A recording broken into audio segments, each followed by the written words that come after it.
This story begins with a guy named Alan kicking out Lloyd, our protagonist. Yes, it all happened very quickly, but first let's go back a little in time when Merlin is teaching the protagonist how to use some magic and warns him that if he doesn't succeed he will run out of food. So poor Lloyd spends the whole day training until he finally manages to create fire in the palm of his hand. However, since Merlin realizes that he is going out anyway, she gives him what he deserves. The next day, with the water, something similar happens. He is supposed to make a small jet come out of the earth, but the protagonist only manages to slightly moisten the ground. The same happens with the wind and snow magic, and the protagonist always ends up being punished. Despite this, Merlin does not mean him any harm. In fact, you can see that she has a lot of affection for him, because she knows that Lloyd tries hard, even though he is not that strong. Days later, she is passed out on a couch, very drunk, and Lloyd asks if she is okay. She says that it's far from it, so he decides to use a spell called healing, which actually makes her feel better. Merlin doesn't hesitate to hug him, thank him and congratulate him on his great progress. But of course, now that she's in good condition, she tells him that he should start practicing until he can't take it anymore. And so days and days go by without Lloyd stopping his training. One day, while she's going to tell him that dinner is ready, the teacher drops a book. Lloyd picks it up to give it to him, but suddenly something strange starts to happen to him. Merlin wonders if the protagonist has the potential to be a chosen one. This is something of extreme importance, because if that's his destiny, she won't allow the boy to make the same mistakes she made in the past. So, she gives him a kiss that leaves a kind of mark and hopes that he never trusts his abilities too much. The next day, while the protagonist heals a fruit, Merlin tells him that a white magician uses his magic for the good of others. She takes the opportunity to congratulate him on his good work, but gives him a small demonstration of what healing magic really does. Lloyd thinks his master is someone incredible and he is right.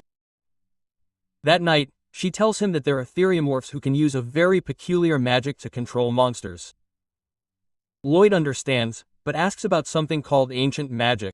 She explains that it is not necessary for him to learn about it, as it is a type of magic that disappeared several centuries ago. The next day, after a lot of training and a small scolding from his master, he asks what a magigem is. She explains that it emanates crystallized. Its power usually transforms the things around it into more magigems, which confuses Lloyd a little, as he wonders if these things can return to their original form. Sometime later, the blonde takes the protagonist to the forest, as now he must face a wild animal using only a dagger. It is clear that he has a week to return home and, in addition to the weapon, he will only be able to use his magic to survive. The master leaves immediately, leaving Lloyd traumatized for the rest of his life. Seconds later, the wolf monster appears on the scene and begins to chase him through the forest. He manages to escape by climbing to the top of a tall tree and, as he hides, he wonders what he should do. Using his spatial detection ability, he locates his master's house to the north of where he is and begins the journey on foot to it. During the night, he uses healing magic to ripen wild fruits and feeds on them. He then takes shelter in a small cave and begins working on a magic circle that can help him increase his physical strength. Creatively, he modifies all of his spells so that they can strengthen their basic attributes when activated. The next day, as he continues his journey through the forest, he accidentally ends up walking into the nest of a queen spider. The spider attacks him and Lloyd runs in the opposite direction, activating one of his modified spells and increasing his speed by at least 10 times. With this single sprint, he reaches his master's house and collapses from exhaustion at the front door. She opens the door with a smile and welcomes him back home. As time goes by, Lloyd grows up and gains more freedom to explore his master's house. One day, while cleaning her office, he finds a book about cities and becomes interested, since he had never lived in a crowded place. Meanwhile, his master begins to experiment with various things on him and makes him her personal apprentice, preventing him from having a good night's sleep for weeks. One fateful day, the master wakes up and goes up to the roof to find Lloyd, as usual. Her intention is the same: to train him severely until he can no longer walk. However, when she reaches the room, she realizes that he is not there, sees that he was reading a book and decides to take a look. Meanwhile, Lloyd finds his way to the city. It seems to be his first time in a market and he sees several people marveling at the crowd. Little did he know that there were so many people around, which for him was at least amusing. Without a specific mission, he just wanders around the place. While standing there, a flyer sticks to his face. He assumes it was just the wind, but it was actually intentionally thrown by a man. Lloyd picks up the flyer and reads that a team is looking for an adventurer. With nothing better to do, he decides to go to the location and see what the fuss is about. Upon arriving there, he sees that they are in the middle of a fight with a monster and that the team members are injured. The leader of the group is a hero named Alan, who orders the team's mage to cast a recovery spell. The mage immediately complies and continues to assist in the battle, using her magic to bind the monster and facilitate Alan's victory. After the monster is defeated, the other members of the group praise Alan for his bravery. Lloyd, however, becomes bored with the scene and leaves. Outside, the villagers talk about how great Alan is and how he and his team recently defeated the Cyclops of Castle Abbott. The team returns to the inn and Alan divides up the money they earned. He gives Lloyd a token, which he accepts without complaint. He also says that the amount is Lloyd's share as a D-rank adventurer. But Lloyd doesn't seem to care, he just walks away without saying anything. The other adventurers wonder why he is so proud and doesn't talk to anyone. Alan, with his inflated ego, says that they don't need to worry about Lloyd, because white mages are not important in missions. They are only there to increase the group's prestige. Lloyd hears this, but is not shaken. He locks the door behind him and continues on his way. Meanwhile, his master receives a visit at home. The visitor is the same man who had thrown the pamphlet at Lloyd earlier. He tells the master that Lloyd has joined the heroes group and she seems pleased with the news.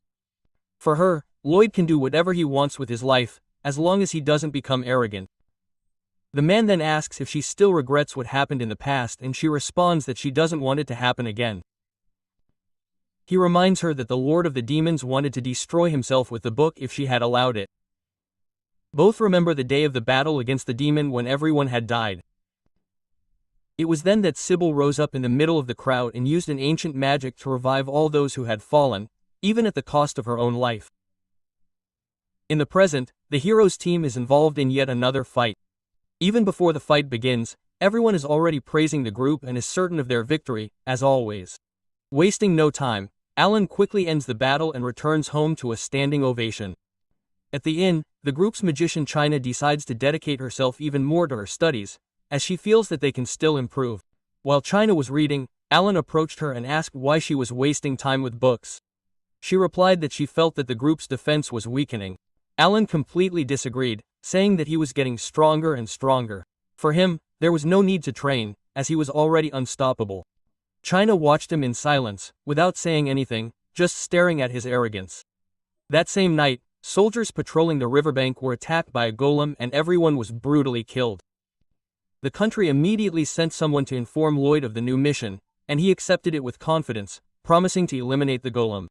The team set off for the location, and Lloyd used his powers to locate the monster. However, upon arriving, they discovered that it was not just a golem, but that there was another mysterious creature beside it, wielding a staff. Lloyd, with his magical perception, soon warned that this being was of the demon race and that its power was concentrated in the staff, which he used to control the golem. Alan then ordered Lulu to shoot an arrow at the demon and also told Mia to prepare for combat. Alan's plan was to advance and face the golem head-on, demonstrating his reckless courage. Lloyd, worried about his recklessness, tried to intervene, saying that he had not yet properly analyzed the golem or understood its weak points, but Alan abruptly interrupted him, reminding him that he was the leader and the one giving the orders. Determined, he rushed to attack. Feeling responsible, Lloyd advanced faster and pushed Alan away from the monster. Alan, irritated, retaliated by pushing Lloyd back and finishing the golem in one blow. The scene made it seem as if Lloyd's warning was unfounded and that he had made a mistake. Back at base, Alan accused Lloyd of not having done anything for the group since he joined. He said that all the recovery and healing work had been left in China's hands and that he was therefore of no use. Allah then demanded that Lloyd leave the team. Feeling useless and perhaps even agreeing with the criticism, Lloyd accepted the judgment and left, while the other members celebrated his departure as a relief. Over the next 3 days, Lloyd tried to join other adventuring groups, but was rejected each time. After another disheartening refusal, He heard a woman shouting in the guild hall, saying that she urgently needed an unaffiliated white mage.